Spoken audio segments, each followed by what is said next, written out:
Hi, this is Tim Weber from South Texas College, and today we're having a lecture on middle childhood and looking at language development as well as intellectual development. So let's skip to the portion of this chapter that we're concentrating on. And when we talk about middle childhood, we're talking about children between the ages of 6 and 11. So in terms of language development, many gains that they experience in terms of brain development help them to further their understanding of language. So they begin to be capable of understanding metaphors and expressions and recognizing that sometimes language can represent, symbolize something that it's not literally referring to. And so that is more advanced. They're beginning to pick up on the subtleties of language.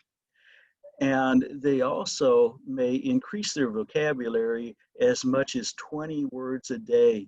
And so as they increase that vocabulary, then their understanding of what they hear and read increases, and they're able to communicate more effectively. And as they encounter new vocabulary, they have a knowledge base to connect it with. They also pick up on code switching. So in terms of language usage, code switching is the ability to tailor your use of language to the particular situation and context. So for example, the use of formal and informal language. So in middle childhood, the child may learn that, okay, when you're writing a paper, a homework assignment for your teacher, you're expected to use the formal way of speaking.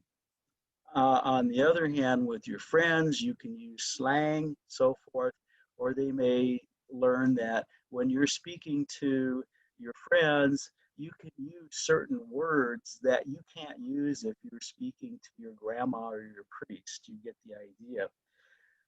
And so as they tailor the language to the situation, they become more effective in communicating as well. Now, speaking of this formal and informal speech, there was a point in time where it was suggested that maybe teachers should speak to children in informal language, and that this would result in the child relating better to them, feeling more like they were similar. However, they found out that really was not beneficial, because if teachers don't use the formal way of speaking, the child may not be able to learn it, not encountering that in other contexts. So it seems best that teachers actually use the formal, if you want to call it, correct way of speaking, if you will. And you'll notice I try to do that, but sometimes I don't quite get it right. Okay, I'm still working on that. All right, so when it comes to learning a second language, about 10% of children nationwide across the US would be considered English language learners. In other words, they have limited English proficiency. They're not fully proficient in English. And so that brings up the question of, well, with English being the dominant language in the US, not the only language, but it's the one that is most commonly used, how can we help children to pick up that language so that they have the advantage of being able to speak that language? We'll look at a number of approaches to helping the child in this age group learn a new language, whether it's English or whether it's another language. One of the things that we may find is, if we are successful at helping that child pick up English, they may lose their proficiency in their first language, and a language shift may occur. And when they do that, in many cases, also many of the subtleties and traditions of their culture also may be lost as well. And so we have to be, I think, careful to enable kids to preserve their original first language while learning another language, as well as their cultural traditions. When kids have difficulty learning a new language that they're required to speak in school, they are at high risk for school failure as well as dropping out of school. So again, it's important that we have strategies that are effective. Two countries that have been somewhat more effective in helping people pick up a new language, Israel and Canada, very successful at that. And so we could look at what they do there, and that might give us some insight. But then again, they're not the US. There are some things that are different about them. So what they do won't necessarily work here. One thing I think most of us would agree upon, though, is that if we have a child who has a first language that is not English and they are to learn English, then the goal should be that they end up being fully bilingual, that they're able to speak both languages effectively, read, write, speak in each language. Unfortunately, often that's not the case. So much effort is put into helping them learn to speak English that helping them develop their verbal skills in their first language may be neglected. So a number of approaches to helping kids learn second language in middle childhood. First one is called immersion, okay?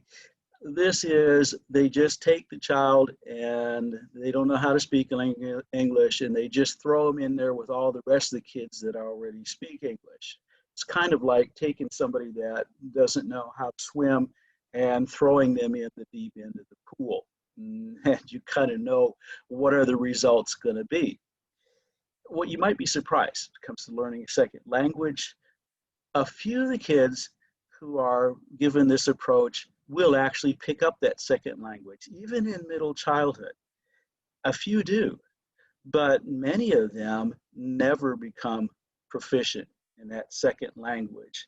And so they're the ones that are then left out of continuing their education.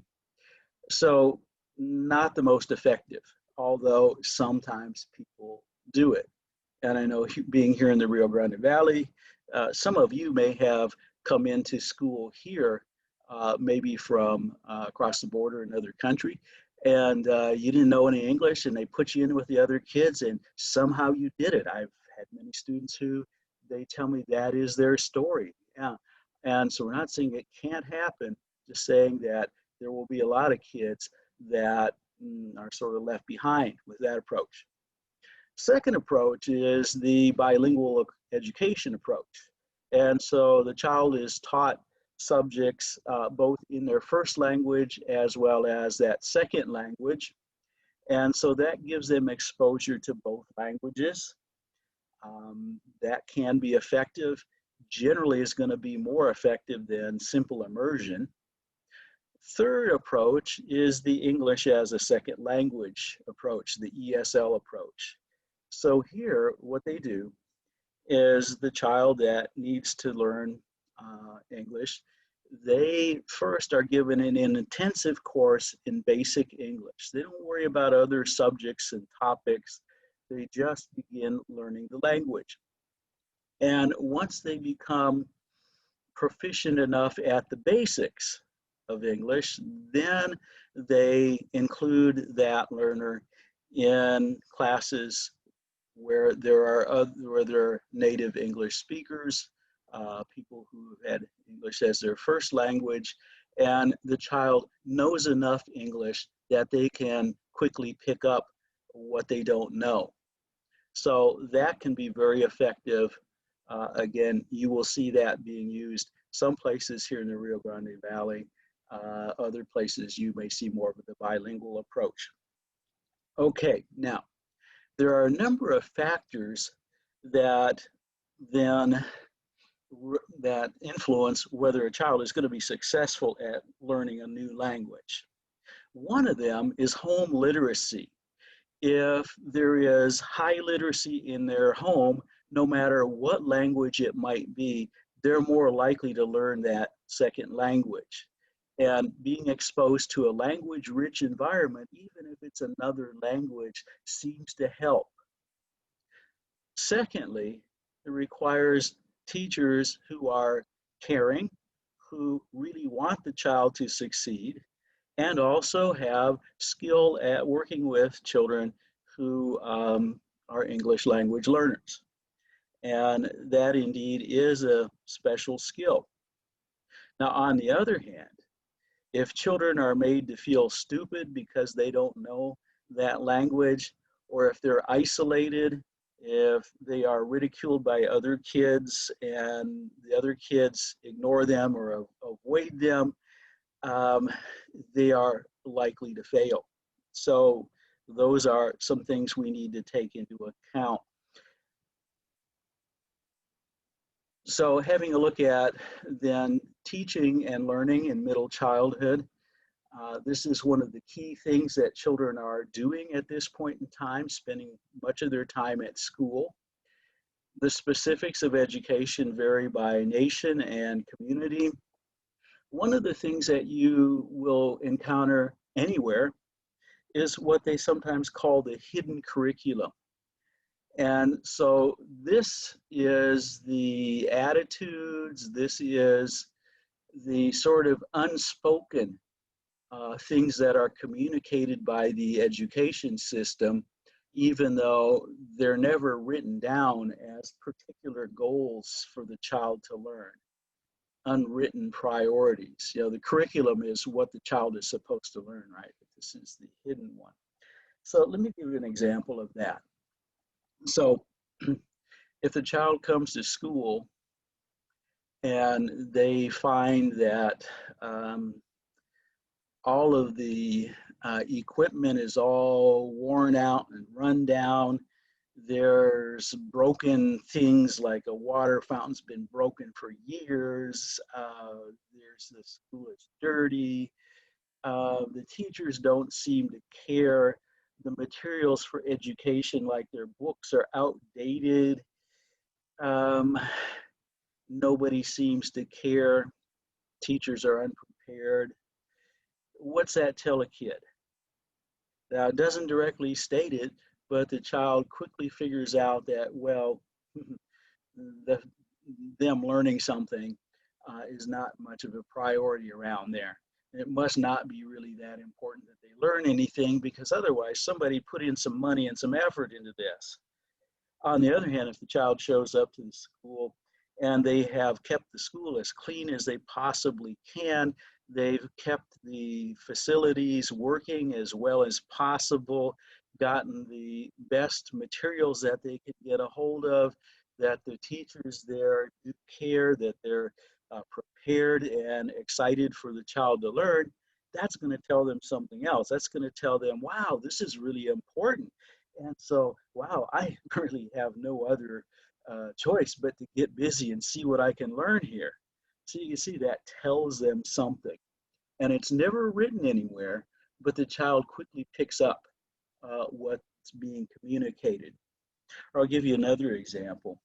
Sometimes in some schools, if two kids are involved in an altercation, both of them get in trouble.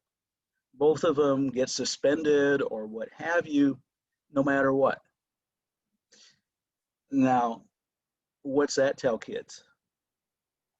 And they say, well, gosh, that seems kind of unfair, right? Because after all, maybe you were just there and along comes a bully and starts doing something to you and you defend yourself. But yet you end up getting suspended too, even though all you did is defend yourself. Does that tell you something as a child, as a student? It may tell you what? The authorities are not, they don't care enough to figure out who was the aggressor and who was the victim. That might say a lot to you. So once again, how things are done in the school may communicate greatly to kids. Now, getting back to the actual curriculum, the program of learning that the child is supposed to learn, if we look at achievement internationally, girls tend to be ahead in verbal achievement in terms of reading, writing, things that require verbal skills. When it comes to math and science, now internationally, the genders are now even. Boys and girls are doing about equally well in those two things. So previous ideas that girls were not good in those subjects apparently were incorrect. Girls also tend to get higher grades in general. Okay, now that's interesting. You say, why is that? Is it girls are smarter? Well, when we look at intelligence scores, it doesn't seem that boys or girls are smarter than one another. They seem to come out about the same on average. But there's a difference in that when we look at personality traits. On average, boys are about a half a standard deviation less agreeable than girls. So what's that mean? When the teacher says, well, you know, do this homework or whatever, girls are a little bit more likely to actually do it than boys. Boys more likely to say, I'm not doing that, right? Now, that's not 100%, but it's enough that it actually shows up in academic achievement. Now, in the US, then, state and local governments set the policy for schools. And we can also note that there are several options when it comes to schools. We have mainstream public schools. Majority of kids will attend those schools. There's also charter schools. Sometimes there are special requirements as to which children can go. Some of them may require greater academic ability. Some of them may be focused on helping kids from lower economic systems succeed. Also, there are private and parochial schools. Some of these may be run by various church bodies. And then you have also homeschooling.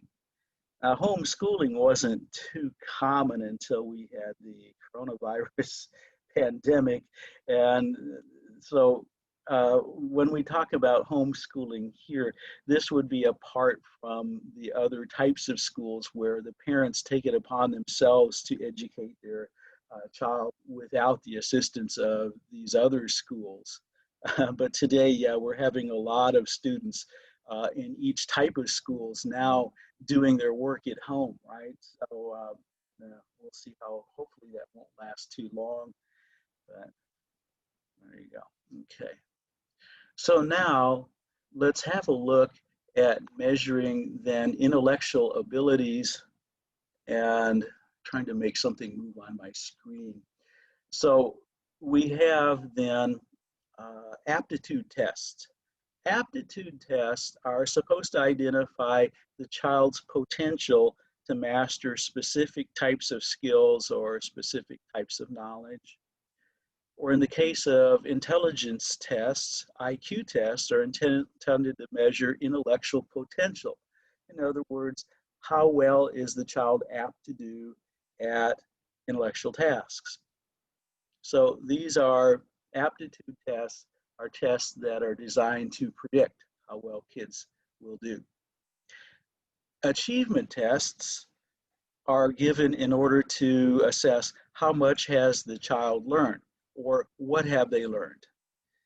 So achievement tests would include many of the high stakes tests that you've heard of, the STARS, TEKS, TEKS here in Texas that are given statewide, or tests that are given to see have you reached the grade level standard for your grade and so forth. Those would be achievement tests. What have you learned? What can you do? Okay. So let's have a look then at traditional intelligence tests and their usage.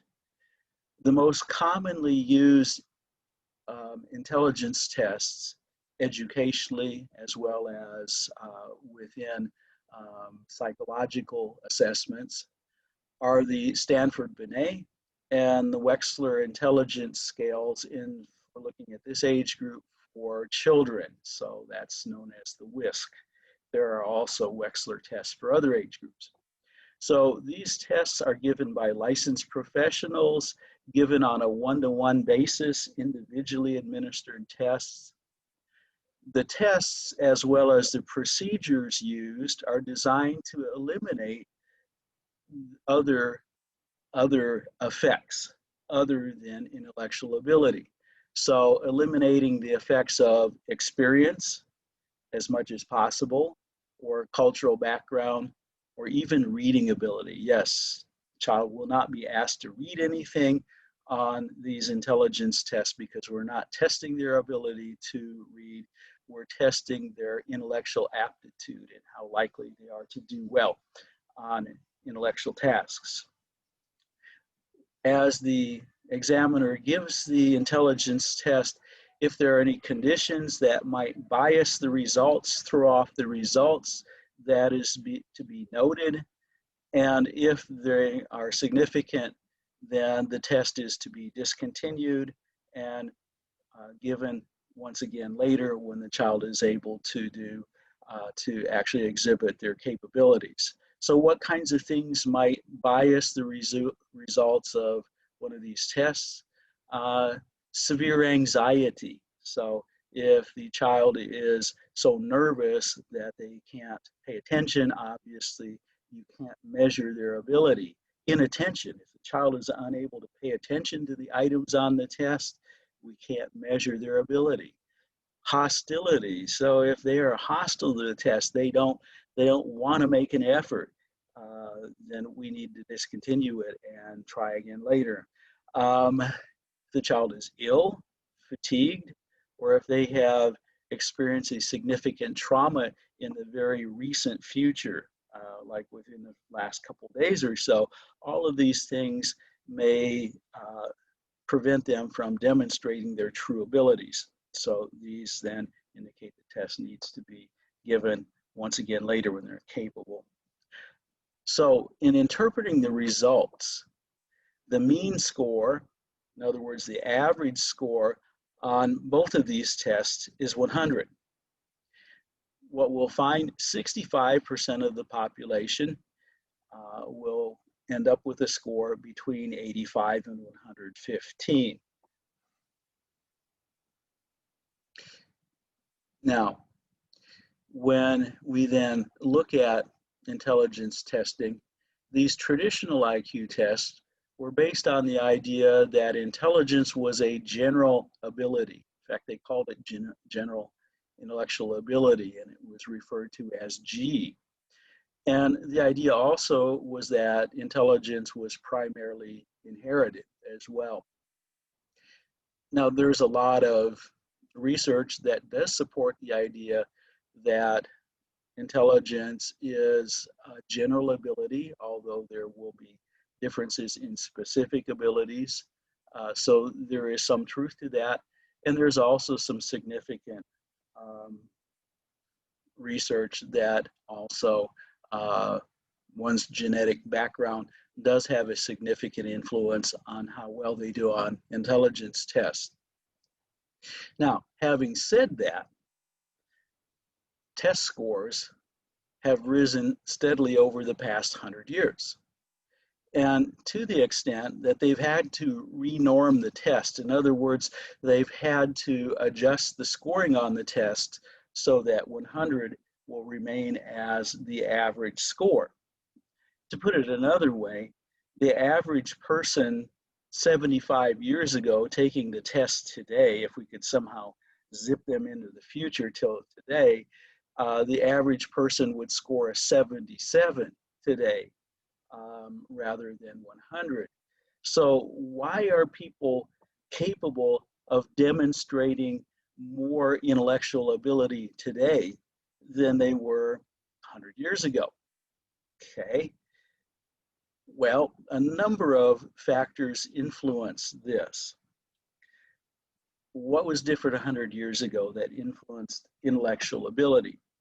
Well, for one thing, there was a lot of childhood illnesses that impacted brain development, very common.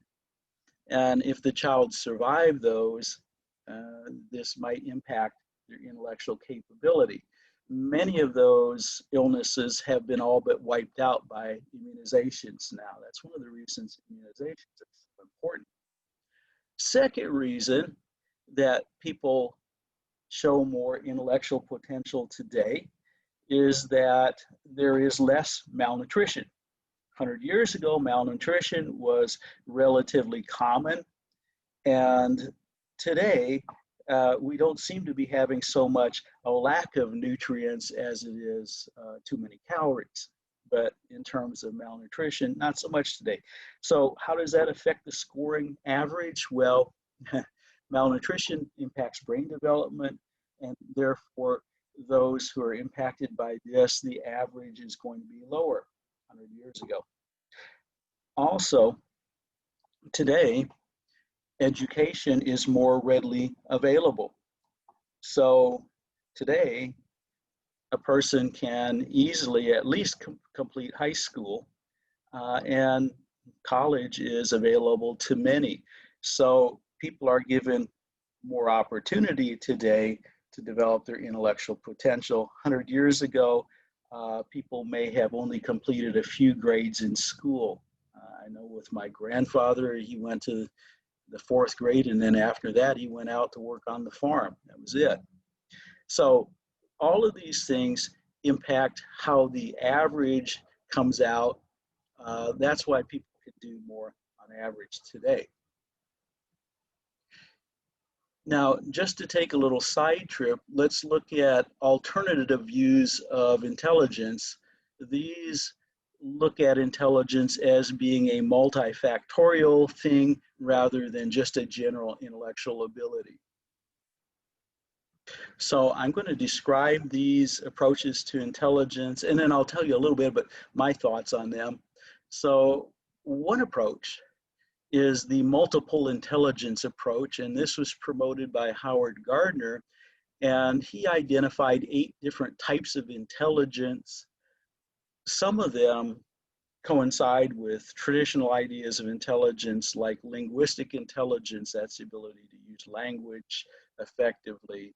But he also included things like interpersonal intelligence, which would be the ability to interact effectively with other people, or maybe even to lead others, or naturalistic intelligence, the awareness of the patterns of nature and how to adjust your activities to work in concert with nature, or kinesthetic intelligence. This is the ability to learn various bodily movements and to execute them with great skill. Or another one, how about musical intelligence? That was one of Gardner's intelligences. Now, maybe you hadn't thought of some of those things as intelligence, but Gardner did. So as you look at that, well, let's come back to that. Okay, let's talk about Sternberg's triarchic, 3-part type of idea of intelligence. So his way of dividing it up is you have academic intelligence. There's another term for that, but we'll leave it be. This is what? The type of stuff that you're asked to do in school. It often involves convergent thinking and sort of analyzing details until you narrow the solutions down to one best solution and so forth. Then he also has creative intelligence, so the ability to come up with new and useful ideas, to come up with multiple ideas to solve a problem. And then practical intelligence, and that's the ability to apply knowledge in the real world in real time. Okay, so practical intelligence, you might call it street smarts, or you might call it just common sense. Okay, Then we have the ideas of Goldman and Salovey, and they came up with an idea that they called emotional intelligence. And so this would be what? The ability to understand emotions, to be aware of our emotional responses, as well as to predict how our actions might impact others emotionally, the ability to manage our emotions effectively or to change them as we want, and the ability to use emotions to communicate and to be effective. So, all right, so we have all these other ideas of intelligence. So, what are my thoughts on these? Okay, my thoughts on these is, first of all, there is not solid research that really can identify that these things truly are intellectual abilities. They are abilities and they do exist. So it's not like these things don't exist, but whether we should call them intelligence, that's a good question. They don't really line up well with general intelligence. Which they should if they're going to be actually considered a type of intelligence. Also, whereas what we look at traditionally, G, general intelligence, is pretty well fixed. Unless something happens to the person, they generally will be pretty consistent in how they score in this. Traditional intelligence tests that measure primarily G, general intelligence, these things seem to be more like abilities and skill that with practice and with coaching that you can improve. You can improve your ability to interact with others effectively, learn how nature works. You can improve your ability to move, for example. You can improve your creativity through various exercises. And with practice, you can get better at applying knowledge in the real world and so forth. So these things seem to be more, you might say, important skills and abilities in my estimation, my way of thinking. Now, having said that, it might be well that we pay some attention to these educationally. For a child in middle childhood, it may be important that we give some attention to developing their interpersonal skills, their bodily skills, their creativity, and so on. So I think we can take that away, even in terms of developing their understanding and management of emotions. That's something maybe we should look at and pay more attention in school. We tend to focus on just the academic stuff that relates to that general intelligence. So that's my take on that, and I think the research is consistent with it. So, okay. All right. Now, criticisms of traditional intelligence testing include that cultural bias may cause these tests to underestimate the intelligence of immigrant and minority children. Okay. Now, that's a reality. Okay. They have done everything they can to try to eliminate items on these tests that are prone to cultural bias, yet even then, it's almost impossible to completely remove the influences of culture background. Okay. Now, having said that, if we know that the test tends to be biased for a certain group, and we can then estimate to what extent does that affect their scores, and we can then sort of take that into account in looking at those scores. And so maybe for one group, 95 really is average intelligence. And that person of that particular minority group who gets a 95 is just as smart as the person of the main group who's got 100. I don't know if that makes any sense to you, but interpreting the scores, knowing that there's some inequities brought about by culture, that's one approach to that. The other approach to this would be the use of culture fair tests. Oh, by the way, I forgot to mention one thing that's kind of important. When we talk about testing children of immigrant background or various minorities, recognize that those standard intelligence tests, Stanford-Binet and Wechsler tests, are only available in English. So they're not even appropriate for testing children who do not speak English or do not speak it well, okay? So in cases such as this, what we really need is what has been called culture fair tests. And some of these have been developed. So these tests designed not to be influenced by cultural background. Case in point, a test called the Raven's Standard Progressive Matrices culture fair test. So this test, the task that you do in the test, there is a picture, geometric figure in the picture, and then the test taker is looking at 3 or 4 options to the side of that diagram, and is to choose which one of them should fit in to a missing part of that geometric figure. Pick out the thing that fills in the hole there, okay? So you can give that test without speaking the same language as the person. No language is involved. And so to give the test, the examiner simply demonstrates what to do. They take the first one and they point to the missing part of the geometric figure, and then they point to the correct one, that the correct option that would go in that space, and then maybe demonstrates 3 or 4 more, and then motions to the person to go ahead.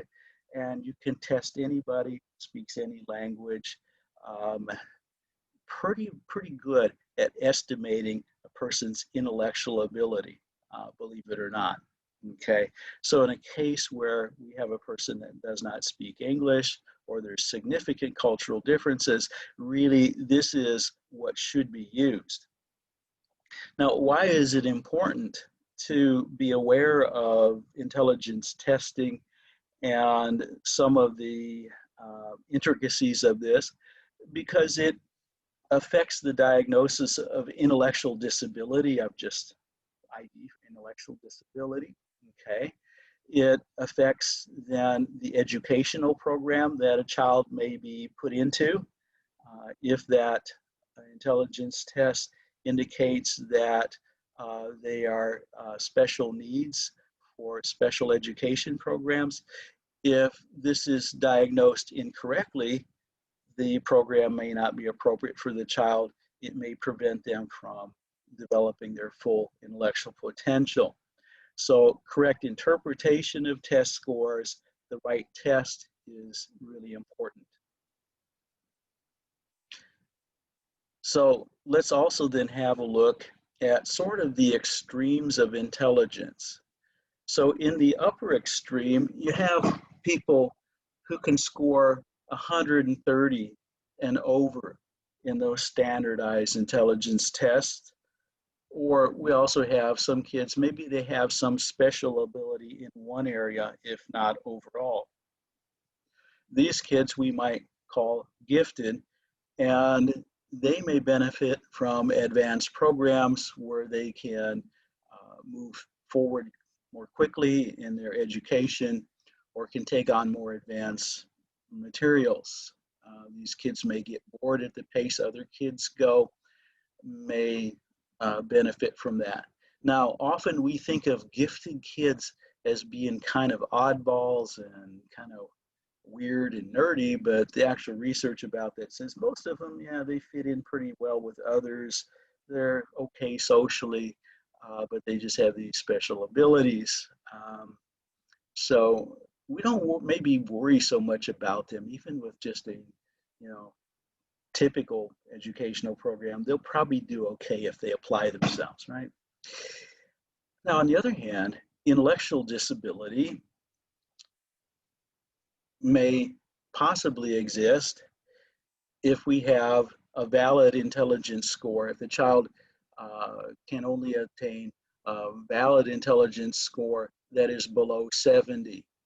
Now, just the intelligence score alone is not enough to conclude the child has intellectual disability. We have to look at a second thing. If they have a valid IQ score which is below 70, and also there is a significant deficit in activities of daily living, that's what we have here, ADLs, activities of daily living, then we may diagnose them with intellectual disability.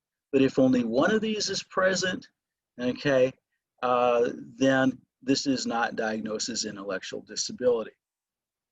Okay, so what do I mean by activities of daily living? Well, we have lists of tasks that children typically can do at a particular age, like, a 5-year-old can put on their clothes, button their shirt. They can tell others what their name is.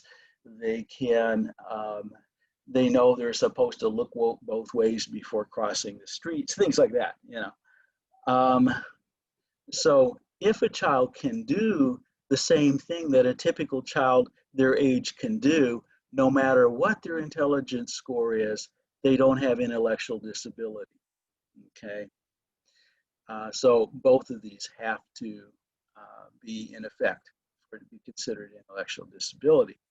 Now, when people indeed do have intellectual disability, the mild level of it is most common. 80% of people with intellectual disability is of the mild nature. And you say, well, what's that mean? Mild intellectual disability, the person may attain an academic ability that of a 6th grader. Okay, so you think about reading and writing math that a 6th grader can do. In fact, if you meet many people with mild intellectual disability on the street, you wouldn't know that they had intellectual disability right away. You might after you knew them a little bit more, but you probably wouldn't notice it right away. So that said, there are also people with more severe levels of intellectual disability. What we also know, those who have intellectual disability benefit from specially designed educational programs. They can learn, there may be some limitations, but in fact with these educational programs, we can help them develop their full potential. So that's very important for them. Okay, we'll stop there and we'll put together one more video to finish off the chapter. And so lots of information. Hope you're having a great day. And let's call that it for this one.